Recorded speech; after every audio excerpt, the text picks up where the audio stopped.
तुम्हारे नाम के आगे प्रिय नहीं लगाया जानता हूँ। तुम जानती हो, मैं हर बार खत की शुरुआत में तुमसे तुम्हारा हाल पूछता था। अब नहीं पूछूंगा। इतने दिनों बाद तुम्हें ये खत लिख रहा हूँ, ये जानते हुए भी कि तुम्हारी तरफ से इसका कोई जवाब नहीं आएगा। मैंने जितने भी तुम्हें खत लिखे हैं वो तुम तक पहुँचे हैं कि नहीं, नहीं जानता। ये खत तुम तक पहुँचेगा कि नहीं, नहीं जानता।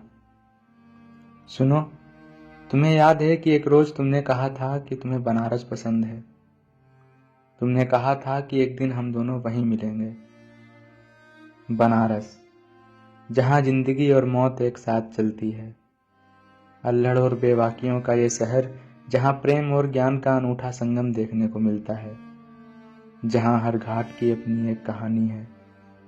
बनारस, जहाँ गंगा के बीच में तैरती नाव में कितनी ही प्रेम कहानियां शुरू होती हैं। ये शहर, जहाँ हमें मिलना था, हम नहीं मिले।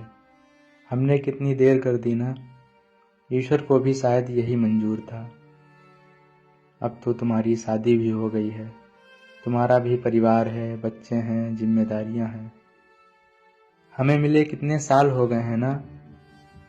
तुमने एक बार भी जानने की कोशिश नहीं की कि तुम्हारे बिना कैसा हूँ। अब जब कभी बनारस जाता हूँ तो सोचता हूँ कि शायद तुम भी कहीं दिख जाओ। अगर कभी हम दोनों किसी मोड़ पर मिल जाएं तो नजरें मत चुराना। मैं तुमसे बिल्कुल नहीं पूछूंगा कि तुम कैसी हो। तुम्हारे सूख चुके ओंठ, जिन पर अब पीली परतें स्पष्ट दिखाई दे रही हैं, उन पर झूठी मुस्कान लाकर तुम्हें खुद को खुश दिखाने की भी जरूरत नहीं पड़ेगी। तुम्हारे लंबे काले बाल, जिन्हें खोलकर तुम इतनी प्यारी लगती थीं, अब तुमने छोटे क्यों करवा दिए, नहीं पूछूंगा। नहीं पूछूंगा कि तुम्हारे वो तुम्हें खुश रखते हैं या नहीं, जो तुम्हें उनके साथ हंसते हुए साथ में ली गई सेल्फी दिखाने की जरूरत पड़े। नहीं पूछूंगा कि एक रोज जिनमें मैंने अपनी पसंद के झुमके पहनाए थे, सूने क्यों हैं। मैं ये भी मान लूंगा कि मेरे दिए गए सारे खत तुमने अपनी शादी के ठीक एक दिन पहले जला डाले। तुम्हें बताने की जरूरत नहीं पड़ेगी। तुमने मुझे बिना बताए ब्लॉक क्यों कर दिया, नहीं पूछूंगा। तुम्हारे पिताजी अब मुझे देखकर क्यों मुस्कुरा देते हैं जैसे कोई सांत्वना दे रहे हों, नहीं पूछूंगा। और हाँ, मैं तुमसे कुछ पूछूं या ना पूछूं, तुम्हें सब बताऊंगा। तुम्हें बताऊंगा तुम्हारे जाने के बाद मैंने अपने खाने पर ठीक से ध्यान दिया है। अब तो मेरा वजन भी 50 से बढ़कर 60 किलो हो गया है।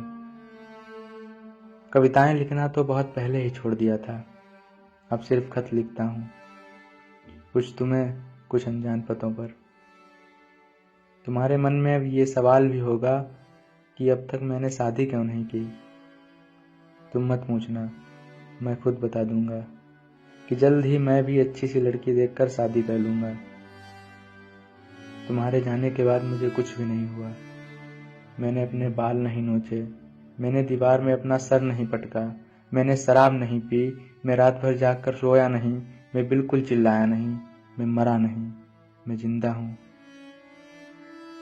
मैं नहीं पूछूंगा कि तुम्हारा स्कूल में छोटे बच्चों को पढ़ाने का सपना पूरा भी हुआ या अब भी है, जिसे तुम्हारे पति ने ये कहते हुए नकार दिया होगा कि तुम्हें क्या पैसों की कमी है।